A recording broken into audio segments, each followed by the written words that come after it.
You've always known that.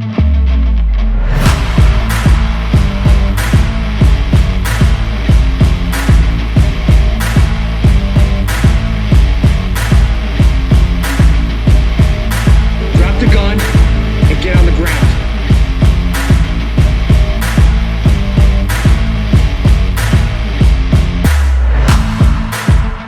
Hard work pays off. Dreams come true. Bad times don't last, but bad guys do. Ladies and gentlemen, boys and girls, children of all ages, my name is Vinny Apicella, and welcome back once again, finally, to the Suds of the Squared Circle podcast. Today is March 13th, Monday, March 13th, 2023, and it's been a long time coming. It's been about a month, maybe a little over, since I released a new episode, and you know what? It's been a crazy situation just with work and my personal work schedule, and it's been tough to get a program out. As everybody knows, I do work in hotel management, so when I need to go into work, when we are short-staffed, I'm the one that they call. So it's hard. Sometimes it is hard to get that recording time together. But I am here, and again, we are back. We are thick into WrestleMania season. We've gone through the Royal Rumble. We've gone through Elimination Chamber. And this WrestleMania is actually shaping up to be a really, really good WrestleMania. The first one that's really fully under Triple H. Now, we know that Triple H has had creative input in the past. And you know what? It is very likely that Vince may have some input here. But you know what? The first time for Triple H, and you know what? It's coming up. And you know what I like about it is it's organic for the most part, and to the point where it's... Now, we always know that WrestleMania and wrestling in general, the one thing that Triple H has really brought back to the WWE is storyline based, right? We know that every match, for the most part, other than like some specialty pay-per-views, every show and every match put together is storyline based. You know, whether it's a rivalry, whether it's a reason for the storyline to progress into a match with other people, or whatever you know, and I do know that some people are upset because of certain matches here, because Brock Lesnar is facing Omos instead of Bobby Lashley or what have you. But you know what? Look at the bigger picture. And that's what I say to everybody. Sit back, enjoy the show, enjoy the story, and go on. I belong to a couple of Discord. Servers. I think that's what they call them. Yeah, showing my age here. Them young whippersnappers use something called Discord. But no, I'm in a Discord server, and the person that runs it is like really upset about Cody Rhodes going against Roman Reigns for the WWE Undisputed Universal Championship. You know, basically saying he doesn't deserve it. And everybody's entitled to their opinion, which is what I love about wrestling, is that people do get to interpret it how they want to. And honestly, I disagree. I think Cody Rhodes has paid his dues. He left the WWE for 6 years to reinvent himself as the American Nightmare character that he is currently showing on WWE TV. And it's absolutely fantastic. And I love that Cody is there for it. But I do want to actually go ahead and say that sorry about that tapping. I want to make sure I was using the right microphone. I hide nothing here. But, okay. Before we get into WrestleMania, I know that I always do General Hospital news first. And General Hospital news and information first. It's been a month. You know, we've gone through sweeps week for February. We're going to be getting ready for April sweeps or May sweeps. We're also going to be getting ready for the Nurses Ball. We're getting ready for the 60th anniversary. What's really cool this year, and I got it to say, for somebody who does a podcast about both WWE and General Hospital, is that you look at it and April 1st and 2nd this year is WrestleMania weekend. April 1st is also the 60th anniversary of General Hospital, so it's a big time for the next 14 to 14 to 15 days in both General Hospital and WWE. The storylines are amping up. You know, the stories on both shows, on WWE, Raw and SmackDown, and even on NXT to a lesser degree. And then for General Hospital, the stories are amping up. They're getting so must-see. And to the point where sometimes you can't really predict where they're going. Now, we know General Hospital does have a 6-week taping schedule. Like, they're 6 weeks ahead of time. So if you know the spoilers or what have you, you know what's going on. But I don't want to know about that. WWE doesn't have that. And as a matter of fact, if from the news that's been being reported is true, WWE is looking to get into allowing or figuring out the logistics of allowing sports betting on sports entertainment on WWE. And I'll get into that more a little bit later.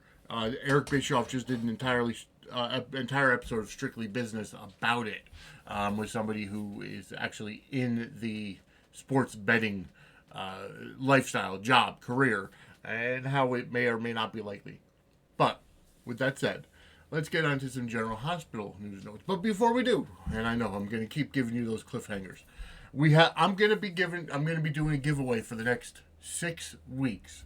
So today being March 13th, and this is going to be just to celebrate WrestleMania weekend, WrestleMania season, as well as the 60th anniversary of General Hospital. So 6 weeks.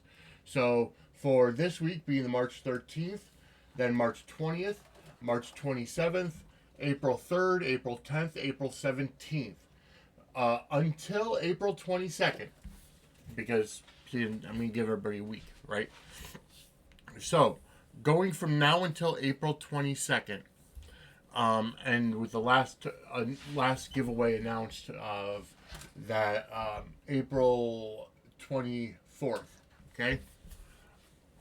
For the next 6 weeks, I am going to be doing a giveaway of $10 Amazon gift cards for people who, for one person who subscribes to the podcast, whether it be on Spotify, whether it be on Apple Podcasts, Google Podcasts, anywhere that you find our podcast. I want you to subscribe and DM me a screenshot on Twitter, which is at Suds S. Let's see. It's so long I forgot even mine. So Suds SQ Circle Pod. Okay, on Twitter, you can follow us there at Suds SQ Circle Pod. You can follow on TikTok at Suds_squared_circle. On Instagram at Suds and Squared Circle. You can email me, Vinny at sudsandsquaredcircle.com. And you can also buy our merch, sudsquarecircle.threadless.com. However, and I'm also on Facebook as well, so I will have to get that link for you as well. But what I'm doing is going through and allowing and giving away $10 Amazon gift cards. What's going to happen is I want everybody who does subscribe to our podcast to send me a screenshot of you subscribing. And that doesn't mean you can just subscribe and then send a screenshot and unsubscribe, but subscribe.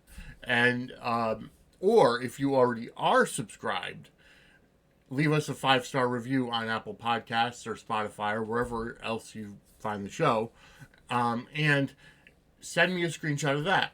I will put all those people's names and email addresses into a drawing, and on Friday of that week, meaning the first drawing will be held this Friday, with the announcement being held on, or as a matter of fact, no, the drawing will be held on a Monday, on a video, whether it's Twitter Live or Facebook Live or what have you, or Instagram Live. I will hold a drawing for the winner of a $10 Amazon gift card that I will email to you. So, again, let me put it out there. For anybody who subscribes to Suds in the Squared Circle through any of the podcast availability, and just to let you all know, podcast availability. Here's where everybody can find Spotify, right? Find the podcast. Okay, there's numerous places. We are on Spotify. Okay, we are on Spotify for podcasters, which is formerly Anchor.fm. That's where we host the show. We are on Apple Podcasts. We are on Google Podcasts. We are on Overcast, Amazon Music, iHeartRadio, Castbox, Pocket Casts, Radio Public, Stitcher, and Podbean. So that is everywhere that we are available, where where Suds in the Squared Circle is available. I want you to go to any of those and subscribe to the podcast. Send a screenshot. Take a screenshot of you subscribing to the podcast. And you can DM it to me on Twitter at Suds SQ Circle Pod, right? Or you can go ahead and email it to and email it to Vinny at sudsandsquaredcircle.com. And I will enter all of those names into a drawing. And next Monday, when I release the podcast, I will announce who is going to be the winner of that $10 Amazon gift card. And that also includes not only people who subscribe, but also leave a 5-star review on any of the various, usually Apple Podcasts, but any of the various podcast apps as well. So, again, subscribe or leave a 5-star review on Apple Podcasts, screenshot it, and DM it to me on at Suds SQ Circle Pod, or email it to Vinny at sudsandsquaredcircle.com, which is VINNIE, and you're going to be entered into a chance to win one of 6 weekly $10 Amazon gift cards. Okay? So just go ahead and do it. We want to increase our listenership. We want to increase our subscribership. So go ahead and do that. And that's a $10 Amazon gift card. All right. Now, moving on to General Hospital. Got a lot going on leading up to the 60th anniversary.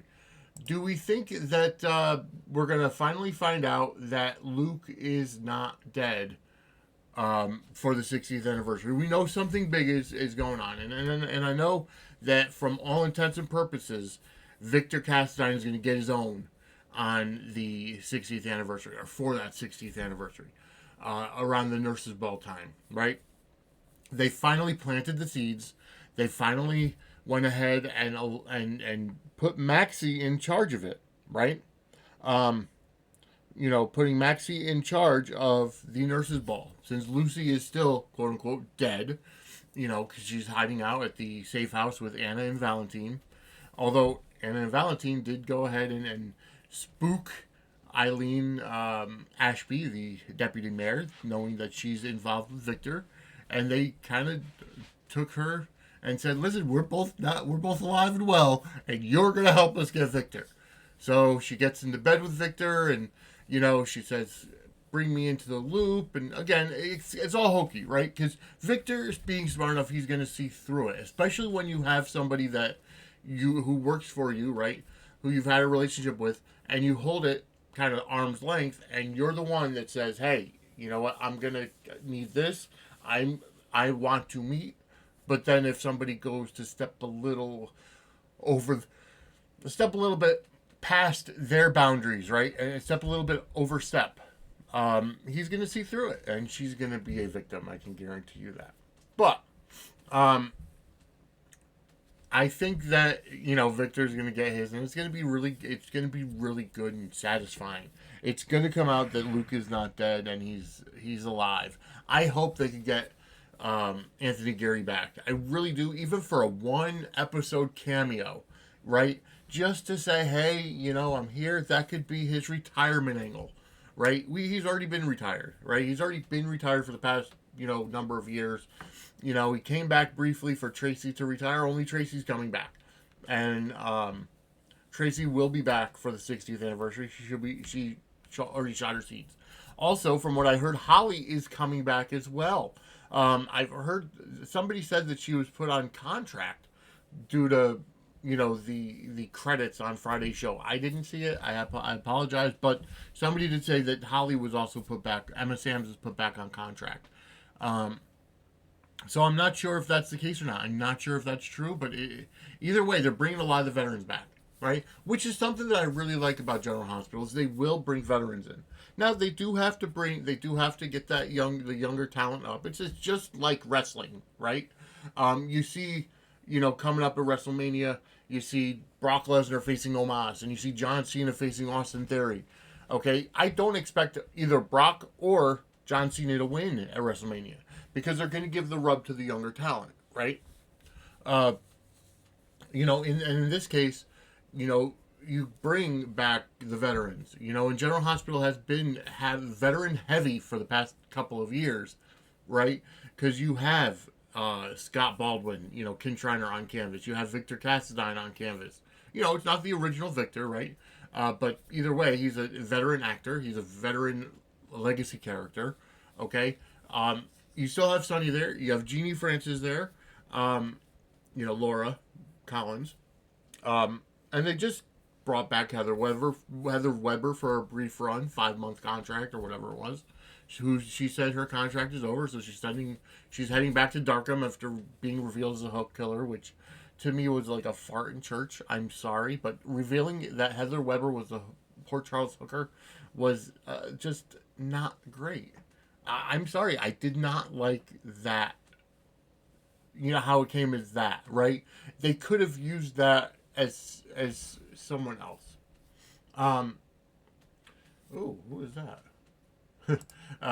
Sorry, something just caught my eye. Somebody, General Hospital alumni passed away, and Wershing. She had a brief role on General Hospital, and that was back back in January. Okay.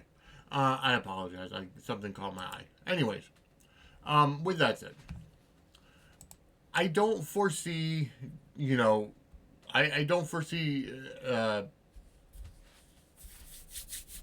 Heather coming back. Especially when, Allie Mills, who did portray her in this run, said that her contract is over, and, she's going back to Darkham after being revealed as a hook killer. I can't really, I don't know. I don't like, who else could it have been? It could have been Esme, right? We know it wasn't. It could have been, a new character. It could have been Nika from the the Savoy. It could have been any other, legacy character with an axe to grind. It could have been Liesel, although Liesel did have a retribution story, right? And Liesel, and the hook killer did kill Britt.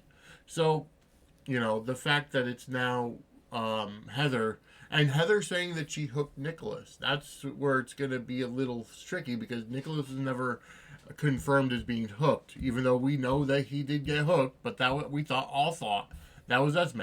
We also thought that Esme was the hooker for Oz Haggerty, right? How would Heather have known about all this, right?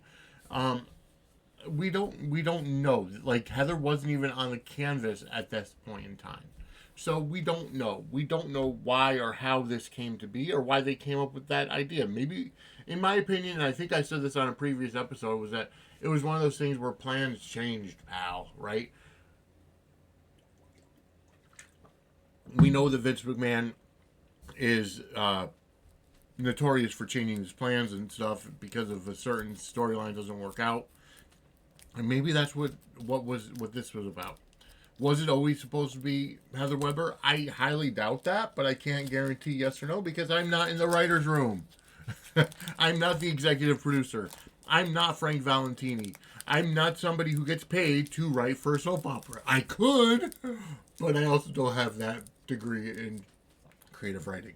But anyways, that's me. All right, so Friday's episode, this past week, like I said, the nurses' ball was announced. Maxie did go to Mac, Ned, Michael, and Willow, saying the nurses' ball is returning, and how, Ned was the one that brought up he didn't like the idea of a nurses' ball without Lucy because,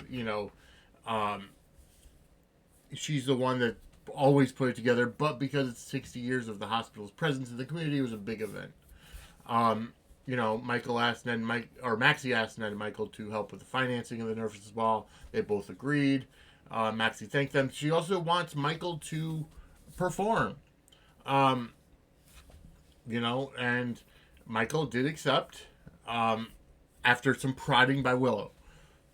Okay, so this is something I got to go over from last week. Okay, Drew and Carly. Now, I do go over some Facebook information with people, and I belong to some Facebook groups that are part of the general hospital fandom or whatever the case may be. All right, and here's what I don't like. Here's what I don't like. I don't like, and maybe it's me because I've never done it before and probably never will, but I don't like the whole shoving kitchen items onto the floor and I don't know, that's just me. But you want love in the afternoon, right? And quite honestly, when you have love in the afternoon, it gets hot and heavy at times. Somebody looks at the details, right? They look at, why is Carly using 4 mixing bowls to make brownies? And, it's like being somebody who does cook. You have to explain to them that, you got to have one for the dry goods, one for the wet goods, one to combine them. And then if you're using, if you have to separate the egg whites and the egg yolks or, whatever, one to melt the chocolate too, chocolate chips, if that's how you're going to do it.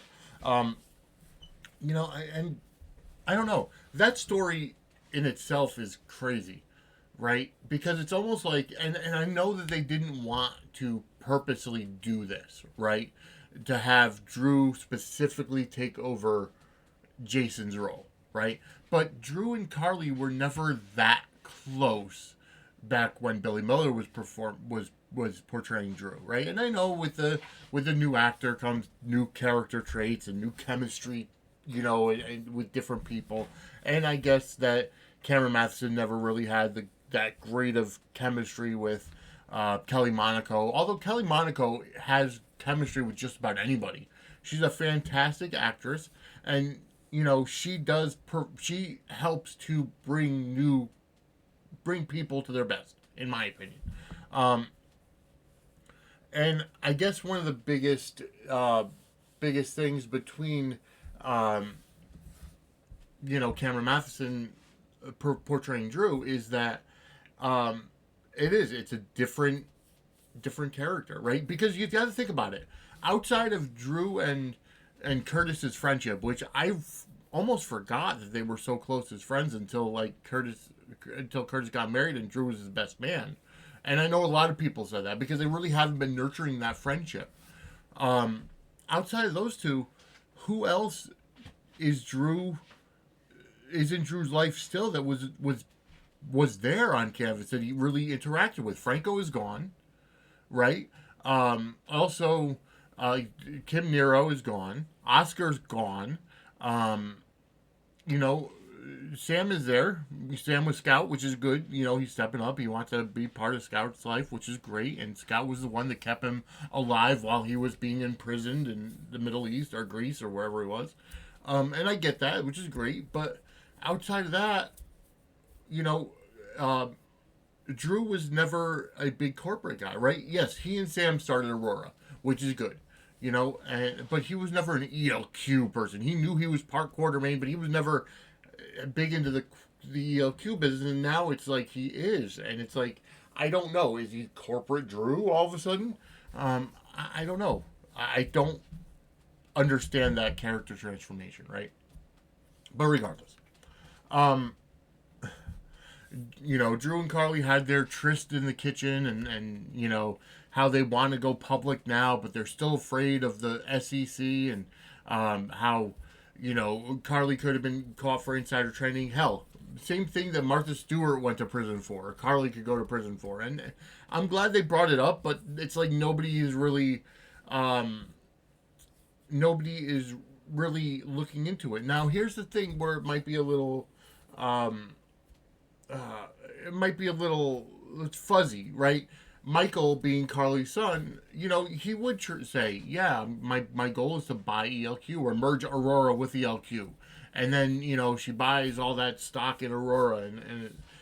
So she did have insider trading, but where's the, where's the family, right? Where's the idea of, oh, hey, it's in the family. So I don't know. I don't know all the laws behind insider trading. I'm not a lawyer, so I don't know all that information, and I don't know why, Carly hasn't gone to prison yet, and why it was all based on her and Drew staying behind the scenes or behind closed doors with their relationship. But now they want to be out in public as a couple, right? So Drew goes to Ned and says, hey, let's put this behind us. I'm going to step away from ELQ, and I'm going to focus strictly on Aurora. And it's for the best of the family, right? And that's how he's going to get around. So, that's when Ned goes ahead and says, hey, why? So you can freeze me out again? And Drew's like, no, it's because I want to let you be the sole person in charge, right? So here's the thing. Moving on to Mac and Cody. Now, Cody is very polarizing. All right, he's a very polarizing character, and I like Cody. I think there's a mystique to him. A reason why. I don't know the reason that he's hiding the fact that he's Mac's son. Right? There's something nefarious there. There's also something where I think he's had a change of heart recently. Like, he was childhood friends with Dante, and perhaps he's holding a secret over Dante's head, or holding a secret about Dante's past, right, that could perhaps get him in trouble. Okay? We don't know. We honestly don't know the problem with it, right? And now, Cody is... We've known for a while that Cody is Mac's son, and he's hiding it. And the reason Josh Kelly got the job, from what I heard, is that he basically sent a message to Frank Valentini, who is the head writer, and said, hey, do you have a job for me? Because Valentini, if you remember, was the head writer for One Life to Live. And Josh Kelly performed as, was Cutter on One Life to Live. And, he was part of the reboot with Prospect Park, but obviously that got canceled. Now, 8-9 years later, or however long it's been, and now he's coming back onto General Hospital as a legacy character's son, 2 legacy character sons, right? And people are upset. Like, it's really, he adds a context to the show. So why is it so bad? I don't know. I honestly don't know why. But anyways, it is what it is. The fact is that I really enjoy the fact that Cody's there, and I like how he's making the different, relationships. Now, he had a budding relationship on and off, or will they, won't they, with Britt, and his entrance was that he came down from the sky, parachuted in from the sky, and that was how they brought out that Spinelli was the proprietor of society setups. And, and I know I'm going kind of giving the history there, but this is for people who listen for wrestling, right? It's kind of but coming forward, Cody, started going out with Britt, and he kind of had a change of heart. Like, he didn't care about the diamonds, right? He didn't care about the Ice Princess once he found out that Britt was a good person and really cared about him. And he didn't really mind about, her being Faison's daughter. That was the original intent, right? But I think he's had a character change recently. And now he and Sasha are starting to get close. Which I like the pairing of Cody and Sasha. And I think they both have that little bit of mystique to them. And Sasha's come so far since her meltdown after Liam dying, and after... the drugs, and, then Brando getting killed. So Sasha's had a very rough 2021 into 2022. And that's all there is to it. And I like that they're kind of causing some drama with Sasha and Gladys now. We've known for a while that Gladys was going to use Sasha's money for her own stuff. There was never a selfless bone in her body that she was just going to do this because of the love of Sasha. We know that she's greedy and she's money hungry. That's Gladys. There's a brief glimpse into a better person redemption story, but we know down at the heart of things, Gladys is a gold digger, right? The only reason why she agreed to have Brando, she agreed that Brando would have been Dev's father was for the money, right? And kept blackmailing Sonny and kept doing this and that and everything and getting the car. And so we know that, right? Now she's in Port Charlesford. So now she sells the the garage, Brando's garage. She sells it to Selena Wu to cover her gambling debt. And she comes up with a cockamamie story to Sonny and Sasha, saying that it was because she kept having to pay the bills in Brando's name and it was tearing her up inside. So now Sonny is trying to figure out, Sonny's trying to figure out what's going on. And Sonny wanted answers from Gladys. And Sasha wanted answers from Gladys. And she comes up with that whole thing that, was really tearing her up inside. And she covered herself, right? She didn't say anything about the gambling debts. But I think Sonny is smart enough. Maybe, just maybe, Sasha might not be smart enough to see the writing on the wall, right? They hugged it out. And they figured out, and Sasha was okay with it, but it kind of sets that tone now where Sasha's going to want to see her money, especially her money from deception, and Gladys is going to go right through it and gamble right through it, because you even see her on her phone with the slot machine, right, with the slot app, so she's gambling a lot, and it's realistic. It's somebody who's money hungry, who keeps wanting more money. It's a realistic story. All right.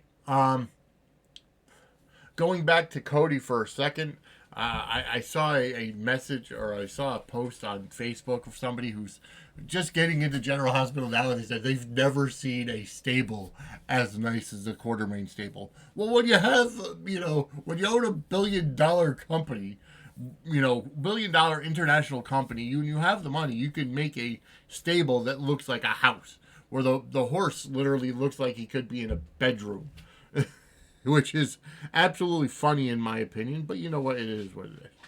Okay. But anywho, so that was a lot of the stuff that happened on Friday's episode. We know that Curtis and Portia are heading for a divorce. Hopefully, maybe they can talk it out. Maybe Curtis will have that character defining moment to say, hey, I'm not perfect either. And I understand. We know that this is part of Curtis's background, and part of Curtis's character is that he doesn't like the secrets. He doesn't like lies. That's why he and Jordan got divorced. Because, and in their jobs, they had to keep secrets, right? Because she's a police commissioner. He's a PI. Which is why he got out of the PI business, and he did become an entrepreneur and a bar owner, right? A club owner. But to have Portia hide for 19 or 20 years, and no matter how valid the reason is to us as a viewer, and even maybe to Curtis, you know what I mean? He even feels like when they met up back in Port Charles again after so much longer, she could have said, hey, by the way, Trina may be your daughter, not Taggart's. And, but again, she did what she thought was justified. She did what she thought would have not hurt.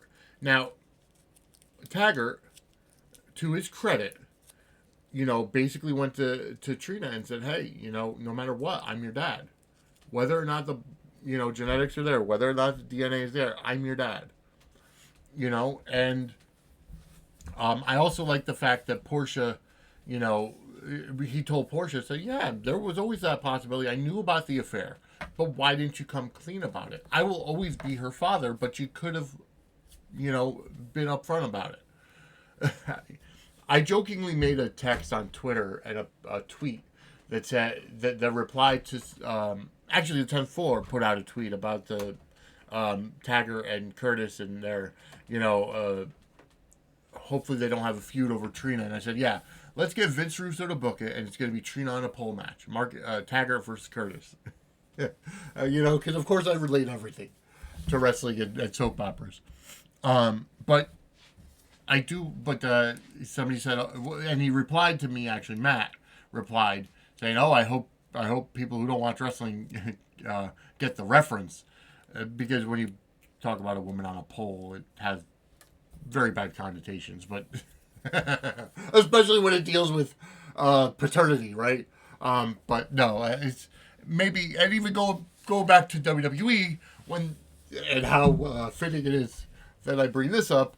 But when Eddie Guerrero and Rey Mysterio had Dominik's custody papers in a ladder match, so it could also go that way as well. I wouldn't mind seeing something like that, but of course she's 20 years old, and there's no reason for custody in general. But I do like how, Taggart said, I'm always going to be your dad. And even Curtis trying to make inroads towards Trina, saying, listen, I'm not expecting anything. I would love to have a DNA test if you want to. And it's only up to you because I don't want to cause you any more hurt than you are. And Trina may or may not go through with it. And it may not even matter as a 20-year-old woman who, you know what I mean? It may not really matter at this point in time. She's an adult. Maybe or maybe not. But it's the same thing with Cody, right? It's the same thing with Cody. Why, we know that he has ulterior motives, which is why, he would have hid that he was Mac's son. But anyways, I know that Cody and Mac had a really good heart-to-heart talk this week on Friday, saying, with Mac saying that he felt bad for Kevin, and that, and Mac opened up to Cody saying how, Ryan had terrorized his family for years. Ryan had impersonated Kevin years ago, which we all remember. But Kevin had never given up hope for Ryan, right? And that's the thing, is like, regardless of how much you're different, your family, you never really give up on your family. But Cody kind of reassured him and said, hey, you killed Ryan to save Felicia, Ava, and others that were part of that whole thing, right? So that's one of the reasons. That's why Matt killed Ryan. Is Ryan really dead? I believe so. I believe John Lindstrom said he's tired of playing the dual character, so he just wants to focus on Kevin, and he may be winding down his acting career as well. So we never know. But anyways, that was all that happened for the most part on General Hospital last week. We know that Nina is trying to cause trouble for Drew and Carly, kind of going back to it. She overheard Olivia, or she overheard Sonny telling Olivia that if people had known that they could have the insider trading. So there's, at this point in time, I'm a Nina fan. I like Nina, and I like Nina and Sonny because Nina, in my opinion, brings out the best in Sonny, whereas Carly brought out the worst in Sonny. But I don't like how Nina is getting to be so. She for someone who claims that all of the past hurt is all over and everything, and she's moving on, she still has a bee in her bonnet for Carly. And I don't understand that. I don't, she won, quote unquote, won Sonny. She's with Sonny now, Yeah, she's still upset. And it's like Nina's another very polarizing person in Port Charles. And, now she's trying to cause trouble again for Carly. And she's still pissed that Carly held, the maternity over her head, to herself. Where Carly was the one that knew about Nell and Willow being Nina's daughters before Nina, and she's the one that held onto that information for a long, long time. So it's like, now it's almost like, okay, well, Nina held Sonny from Carly in Nixon Falls, But that was only because Nina tried to tell Carly, and Carly went off on her. So, again, you know what I mean? It's like 1 for 1, 2 for 2. What's the next hiding, right? Jocelyn and Dex being in a relationship, and Joss is being a naive, saying that Dex is going to leave Sonny's organization for good. But I really feel that Dex is going to end up turning on Michael. And Dex is going to end up becoming the next Jason, right? And Friday's episode ended with a cliffhanger of, somebody having Sonny in the crosshairs and taking a shot, and Dex saved him and said, "Get down." And he jumped on Sonny to push him out of the way. So, we're going to see. And, starting this week, it's going to be even bigger, growing, getting ready and getting the pieces into place for the 60th anniversary. So, we'll see how it goes. But, anyways, moving on to WWE. We've been at this for 40 minutes. I'm going to go over WrestleMania coming up. WWE stories have been fantastic. As we get closer and closer to WrestleMania, now only, something like 20 days away. Less than actually 19 days away, I should say. Big news, Rey Mysterio was announced as the first inductee into the 2023 Hall of Fame class. And he's going to be inducted by Conan. Now, usually the Hall of Fame is not a kayfabe kind of show, right? We know that. However, with Triple H's regime, they're kind of going back to a lot of stuff that's storyline based, as I said before. They can't have Dominik there. They cannot have Dominik in the crowd being happy that his father's going to the Hall of Fame. That would kill the entire storyline that's happening right now, right? Obviously, Rey Mysterio is still a very much active competitor. He hasn't retired, so this could be a swan song, right? He's going to be the first fully active member. Now, Ric Flair was fully active when he went in as well, but we all knew he was retiring the next day. He was in that career that career-threatening storyline where his next loss. Shawn Michaels was going to be the next day. We knew it, you know what I mean? But the aura was still there. And that was built on respect, so it was okay that Shawn Michaels was in the crowd. But Dominik Mysterio cannot be in the crowd, or at least shown, he cannot be there because it's going to kill the story. He could sit in the back, whatever. Or, how would you like it if Rey Mysterio is the headliner, right? And he goes in at the very end. And this might be part of the storyline, right?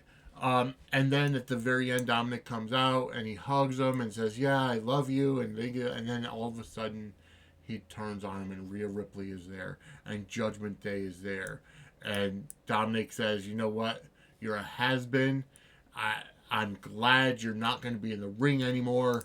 And he does something to Rey. And that's when Rey Mysterio says, "You know what? I've had enough. You and me tomorrow at WrestleMania or Sunday or whatever." And you know what? They could put it as a storyline, as a work. And Rey Mysterio deserves to be in the Hall of Fame. No doubt about it. But I would love to see them use it as a way to work it. And get the match into WrestleMania. Because that's what is that going to be enough that pushes Rey over the edge enough to have a match with his son? So we'll see. And I also thought it odd that it's here we are 2 weeks away from Mania and they still haven't announced anybody for the Hall of Fame. We know now that Rey Mysterio is the first one. Rumblings and rumors are that Great Muta is also going in. But who else? By now we would have had almost the entire class announced. I've heard rumors about Batista because it's in Hollywood, but who cares? I think Batista does deserve to be in the Hall of Fame, but personally speaking, I'm not a huge fan of his, but whatever it is, whatever. But, who else is going to be going to the Hall of Fame? I would love to see what everybody wants. Go ahead and tweet at Suds SQ Circle Pod on Twitter and let us know. Who do you want to see? Or put a comment in feedback on this podcast link. And let me know, who do you think is going to be going into the Hall of Fame this year as well? as Rey Mysterio and more likely the Great Muta. As of right now, WrestleMania is shaping up. We saw Jey Uso come back and re-signed with the Bloodline on Monday. You know, he super kicked Sami Zayn and said, you know, this is blood. This is family. You're not family. Which, in my opinion, could be setting something else up. But, so, here's the thing. Here's the current announced card for WrestleMania. Now, we don't know whether it's going to be night 1 or night 2 or whatever the case may be. But we know The Miz is going to host WrestleMania 39. Okay? He also hosted WrestleMania... No, The Rock hosted WrestleMania 27. That's what it was. But, you know, The Miz has been, you know, an active competitor for, you know, close to 20 years now. And, you know, he's probably winding down his time in the ring as well. He's well established. First ballot Hall of Famer. Multiple-time champion. Intercontinental. He's the double Grand Slam champion, right? He deserves it. You know what? And maybe it'll get him into the main event for WrestleMania 40, which is going to be in Philadelphia. But, anyways, here we go. So, The Miz is going to host WrestleMania 39. I already announced Brock Lesnar versus Omos. In my opinion, you know, Kurt Angle said it's time for Brock to start giving back to the business at the stage of his career, right? He's already lost numerous times to Roman Reigns, whether it's screw finish or not. So that has really catapulted Reigns. We know Reigns is going to be big, but so then you get, you know, Omos, who's being managed by MVP, and you know what? You go ahead and, you know, Omos hasn't been the greatest in-ring competitor since his debut. He's had a couple of matches already on WrestleMania, right? He teamed with AJ Styles to win the tag titles. He also went ahead and was against AJ Styles. So he's had some pretty big matches at WrestleMania. So this is now going to be, you know, what, third in a row for Omos to be there? No, last year he fought Bobby Lashley. So, you know, this will be his fourth Mania in a really big spot. And he just had, you know, I don't know, but I'm glad that he has MVP. I want to see him be that monster that he can be against Brock. And that's going to really set up Brock, set him up. If he could dominate Brock Lesnar. Now, I know that Brock Lesnar, there were a couple of rumors that Brock Lesnar would possibly fight Gunther. Maybe next year. There was also rumors that Brock Lesnar may do Bobby Lashley again. Probably not. Because there's also going to be, you know, there was also possibly Brock Lesnar against Bray Wyatt, and he said hell no. He basically put the kibosh on that one right away, which I'm glad. I feel bad for Bobby Lashley that he has to put up with his Bray Wyatt garbage, but, you know, it is what it is. But now, so Brock Lesnar versus Omos. I look for Omos to actually get the victory in that, and I want to see him dominate Brock. Trish Stratus, Lita, and Becky Lynch versus Damage Control in a 6-woman tag team match. Look for Trish. From what I heard, Trish is back on a regular contract for right now, short term at least, and she's going to turn on Lita and Becky and have a feud with Becky. But see, here's the thing: Lita and Becky just won the women's tag team championship from Io Sky and from Damage Control, Io Sky and Dakota Kai. Why couldn't they keep the belts on them? Because now you run into the issue of, well, this is not a tag title match. So if Trish Stratus turns and Becky's going to go into a feud with her over the summer, well, how are they going to get the titles off, right? Are they going to have the title match the next night on Raw for the rematch? And then, I don't know. I'm not sure. But that 6-woman match, I don't understand it. Let me put it that way. But I'm sure Triple H has in mind the way it's going to go. So I'm going to trust him. I'm going to enjoy this show. Raw Women's Champion Bianca Belair versus Royal Rumble winner Asuka. No, I'm sorry. Elimination Chamber winner Asuka. That's going to be a great match. Look for Asuka to get the Raw Women's Championship. I think she's going to beat Bianca. SmackDown Women's Champion Charlotte Flair defends against Royal Rumble winner Rhea Ripley. Boy, all those R's in there. Again, look for Rhea to win. This is going to be a WrestleMania of passing the torch, in my opinion. It really is. Seth Rollins, I will not call him Seth freaking Rollins, versus Logan Paul. Logan Paul has been fantastic in the ring. He's quickly, and after coming in to the Elimination Chamber and doing the buckshot lariat, costing Rollins the title, the U.S. title, he's one of my favorite wrestlers now. I cannot stand Seth Rollins. I never could. And I really like where this is going. Logan Paul does the buckshot lariat better than Adam Page in AEW on the other channel. No ifs, ands, or buts about it. And he's got to name it something himself because he's taking ownership of that move. But I really look for Logan Paul to win.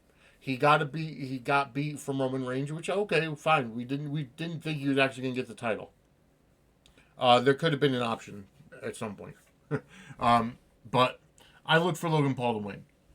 Seth Rollins will be on a WrestleMania losing streak, which is okay with me. You know, he's putting over guys. He's been in WWE for a decade now. So he could start putting over guys and it's not going to hurt his stock. His character hurts his stock, in my opinion. But whatever. U.S. champion Austin Theory defends the United States Championship against John Cena, the icon. And again, I look for Theory to win. You know, Cena's going to put him over, in my opinion. He's got to. Again, a torch passing type of situation. You know, Austin Theory has been compared to being the next John Cena. And I think it's a possibility. Theory has the charisma. He has the talent. He has the athletic ability. From what I see, he has the work ethic as well. He's willing to do it. I mean, hell, he performed with Vince McMahon about a stolen egg, right? At the Survivor Series, what was it, last year, 2021, right? And he did great against Pat McAfee last year and got to share the spotlight with Steve Austin and Vince McMahon. And God, he had the rocket ship strapped to him. You know, yeah, he took everybody said, oh, well, Triple H buried him over the summer. No, he just built him up. He had to break him down and built him back up. And that's how it happens a lot. All right.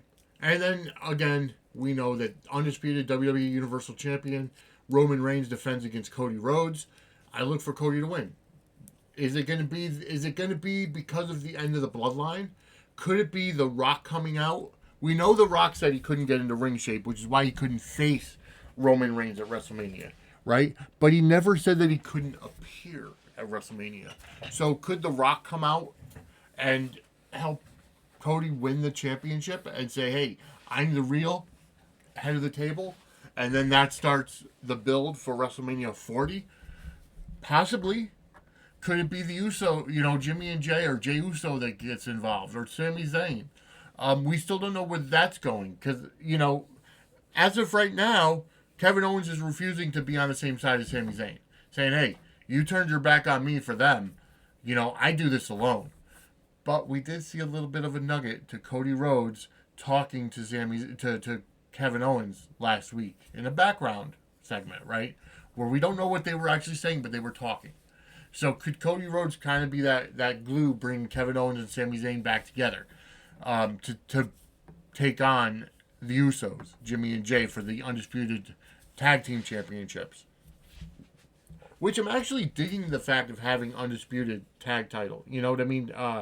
Combined tag titles. I never thought I would, and I really didn't think that I would enjoy it because I haven't been a big fan of having, one champion, right? But ultimately, I think it does really do something good because it makes it all the more important when you have one champion instead of two, right? We know what Raw and SmackDown are separated, and I like the brand split. I like that you get more people involved and you get more people TV time. It builds, more characters. I like it. But in terms of having, it does. It puts the United States Championship on a pedestal because that's the Raw champion. And it puts the Intercontinental Championship higher too because that's the one that's branded for SmackDown. And Gunther has been killing it. We see that it could potentially be a triple threat match for the Intercontinental Championship. Gunther defending against both Sheamus and Drew McIntyre. Sheamus and Drew. The 5-way match that happened on SmackDown this past week with Sheamus and Drew both winning at the same time was a garbage finish. There's one referee inside. What makes the second referee think that he has to go in to do a pin? Right? There's multiple referees on. There's very rarely multiple referees on the outside for any match, unless it's like the Royal Rumble or whatever. So for a 5-way match that's no disqualification, no count out, one referee inside, there's no reason for a second referee there. That finish was garbage, in my opinion. So there was no reason for it. The referee is in the ring. He or she sees, what's going on in front of her. If she didn't see Drew McIntyre win it, having a pin, he wasn't going to get it, right? Yeah, he was the first person who went for the pinfall. You know what I mean? Sheamus, was afterwards, but the actual official saw Sheamus doing the pin. You know what I mean? So again, why, right? Why? So I don't know. That to me was kind of a screwy finish. I don't know. Also rumored is Bray Wyatt versus Bobby Lashley. I can care less. I feel bad that Bobby Lashley has to put up with this garbage. As of right now, the Bray Wyatt return has been garbage. He went. He's doing this whole thing again with the Firefly Funhouse, but yet there's no Fiend. And he's just doing all this hokey shit with Uncle Howdy. And, who is Uncle Howdy? Is it Bo Dallas? We don't know because he's been there as a character, but we really haven't seen any cohesive story to this, right? Because we've seen Bray Wyatt and Captain and Uncle Howdy in the ring together. So we know it's not Bray being Uncle Howdy. And the Firefly's Funhouse characters are now humanized and in, adult gimmicks, and you have the Fiend who's just a part of that, the Wyatt Six, so to speak. Whatever happened to Liv Morgan or Alexa Bliss being involved with this? It's like Alexa Bliss is now taking more time off of the WWE. Bray Wyatt is away from the WWE right now. He hasn't been seen in a couple weeks. So I don't know what's going on. I think Bray Wyatt should have come back as that cult leader like the Wyatt family. Brought back Eric Rowan and, reformed that. You know what I mean? Then you could have put some teasers out that maybe had Braun Strowman back with them. You know what I mean? They could have done so much more with Bray Wyatt, except for this. I think it's garbage. Like, it had a really great build-up with the White Rabbit and, to his return, but it's been garbage ever since, in my opinion. It really has. And, like, I grew up with The Undertaker and the supernatural stuff with The Undertaker and Kane. But when it comes to this kind of stuff, like, it's just, it's not there. Like, if you're going to start a horror series with Bray Wyatt and Uncle Howdy, go ahead. Do it separate, but not on SmackDown. Not on wrestling. You know what I mean? Like, and then it lost steam because Alexa Bliss hasn't been around. So that entire storyline kind of has been dropped. Right? Just like the Society setups with Spinelli has pretty much been dropped. Like, wasn't Spinelli supposed to get into some hot water because he had all the spying and collecting personal information about people? It's just storylines that have been dropped, right? I'm not a huge fan of Bray Wyatt. I think Bobby Lashley could do so much more. Also, Daniel Cormier is going to be covering WrestleMania for ESPN, and could he perhaps get involved with the Brock Lesnar Omos match or a Bobby Lashley match? That's a possibility too. So Cormier will be there. So we do have a lot going on for WrestleMania, and there's still a lot to be announced, and still Hall of Famers to be announced. So anyways, also, I want to recap. So we're just about done with today's episode, but I do want to recap.